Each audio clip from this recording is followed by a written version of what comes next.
The more hits we play, the more hits we get. URLradio.net. It's time for another financial education segment with our president and CEO of Solid Rock Financial, John Dwyer. Hey, Stacy, how are you today? Good, good. And also financial author and CPA, Brian Bloom. Hi, Stacy.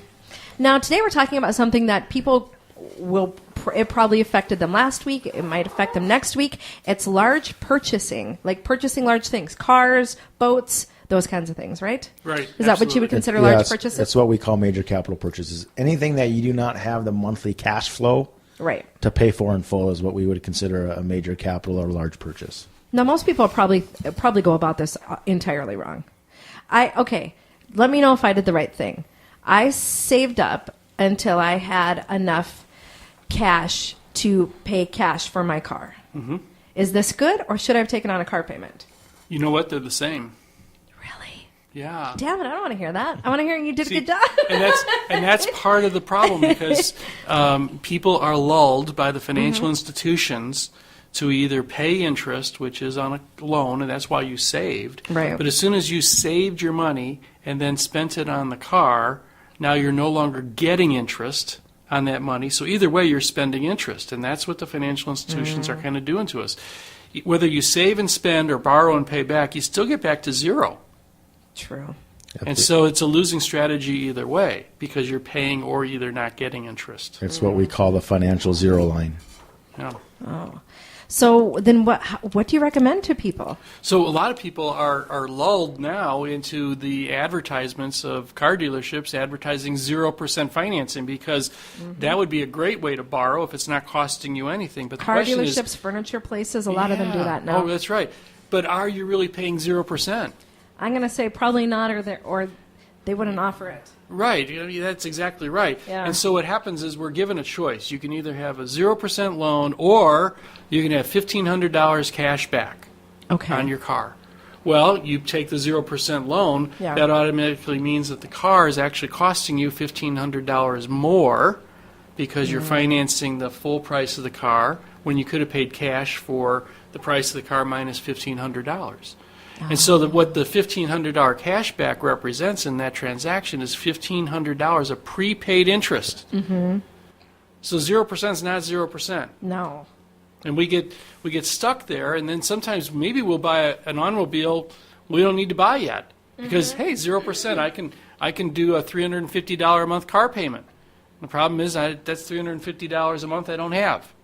Or they get those deals, like if they go buy an entire set of new furniture because no payments for 3 months. Right. But then your payments kick in, and it's like, wow, why is my payment $2,000? Right, and each month. Right, and the thing they don't tell you about that one is if you don't get it paid off in 3 months, and you go 3 months in a day, all the interest from the very beginning gets charged to you. Absolutely. At a big rate. At a big rate. Usually, typically, are higher than the APR that the card started out with. Yeah, that's right. But you got to read the fine print on that. But the reality is it comes down to with car purchases, you just really have to understand and do the math. Is it really a 0% interest?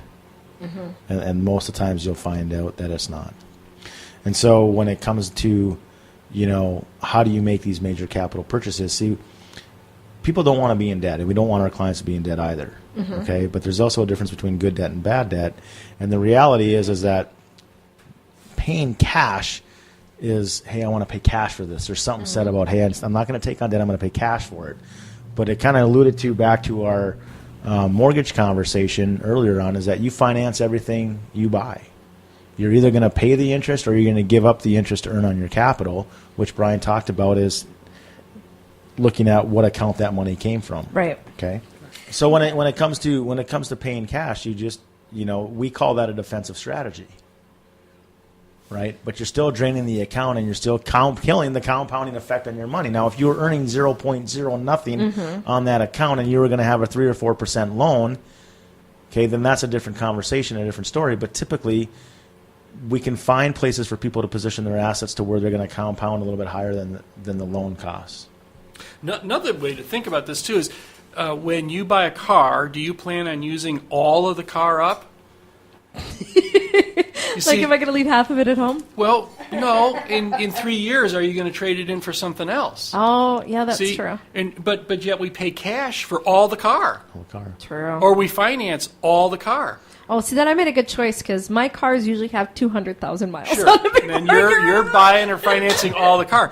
But for someone who's not, who trades it in or is going to do something different, why would you pay for the parts you don't use? Right. So if you do this right, you can choose to only pay for the part of the car you're actually going to use, or you can choose to finance only the part of the car you're going to use if you're in charge of your money. Right. And that's what making large capital purchases is all about, is you being in charge of your money and not being dictated by the bank or the person that's selling you the large purchase. And positioning you to where you have access to capital and you understand the ability to collateralize your assets in a very different factor that the financial institutions are doing every single day. And you have to work ahead on this. It's almost like you're building your own bank. Right. So that you're in charge of the money. So now a lot of people, I know I just talked about this with somebody the other day. A lot of people would rather finance their car through the dealership than go through a bank, even though the interest rates are the same. What would be the benefit in that, do you think?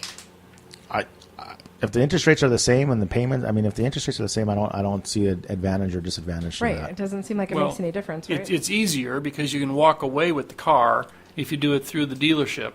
Yes. If you got to go to the bank and make application first, you might not have that car for a few days. Oh, true. So that may be one of the reasons why they do it that way. But if the interest rate environment's the same, then it's just more of a simplistic right deal versus what is better financially. Well, and the cars are being marketed to us that the car is going to cost you $350 a month.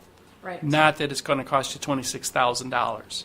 Yeah, that's true. And car dealerships can do that because they're offering the financing right there. That's true.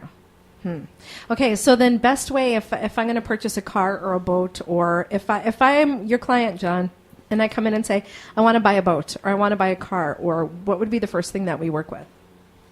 Well, again, it's one, how long you've been a client, and if we positioned you in the proper position to where you can collateralize your assets and never kill the compounding of your account and leverage those assets. So don't go cash out a 401k to buy a boat. No. Look at the look of panic in his eyes. I think I just hit a button. That would be bad advice. And so that's not something that we're talking about.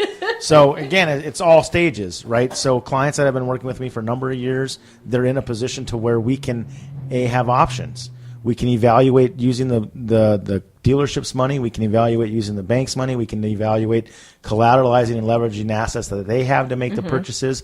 See, the whole point in our planning process with our clients is that we're always providing options and putting our clients in control of their money.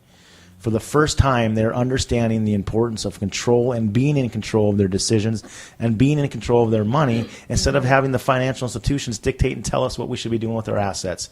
Because of where people position their assets, they have no control. They are controlled by the financial institutions who want our money, who want it on an ongoing basis, who want to hang on to it for as long as they can and give as little back as possible. And there's kind of like I've noticed there's a recurring theme at Solid Rock Financial Group, and that's growing your wealth in the most tax-efficient way possible. Absolutely. Cultivating and creating wealth in a tax-efficient manner, because the reality is where taxes are heading, that could be the biggest opportunity or mistake for people to where they position their assets. But again, it's all about providing liquidity, use, and control of your assets, understanding coordination and integration, and helping people understand that it's strategy, not product. Now, you have to have financial products to play the game. Don't get me wrong with what I'm saying there. But so many times when we look at our clients who have been working with, and most of our clients work with other advisors, but they come in because there's pain points. There's things that aren't working, right? And they look down. They have what we call the financial junk drawer. They have all kinds of stuff, but there's no coordination, integration. There's been no strategy applied to their financial vehicles. So you have to have the financial products, but not until the swing, when I refer to swing, is a golf analogy, right? If you were to play in the Masters, would you rather pick the ability of a professional golfer, or would you rather have the best clubs designed for you? What's going to help you win that game? Probably the best clubs designed for me. Okay, the ability. Yeah. The ability of the golfer, right? So the swing is more valuable. Yeah. Okay? So we take our clients to what we call the financial tee box to get their swing correct. The financial products will come. Gotcha. Okay, and positioning them in a proper placement to be able to collateralize assets, to be able to be in a position of options and control of their finances. So if people want to get a hold of you guys and set up an appointment to have you possibly go over their portfolio and everything that they're working with, how can they get a hold of you? They can call the office at 701-223-1000, and they can ask for Misty, and she could get you scheduled. Okay. And you guys also have a Facebook page at Solid Rock Financial Group, Inc., INC. And what's your website? www.srfinancial.net. And Brian, if they want to get a hold of you? Email is the best way. My first initial B, my last name Bloom, BLOOM, at theamericagroup.com. Perfect. Thanks for being on, guys. Thanks a lot, Stacey. It's great to be here. All right, we'll be back here in just a couple moments. You're listening to Financial Friday on urlradio.net.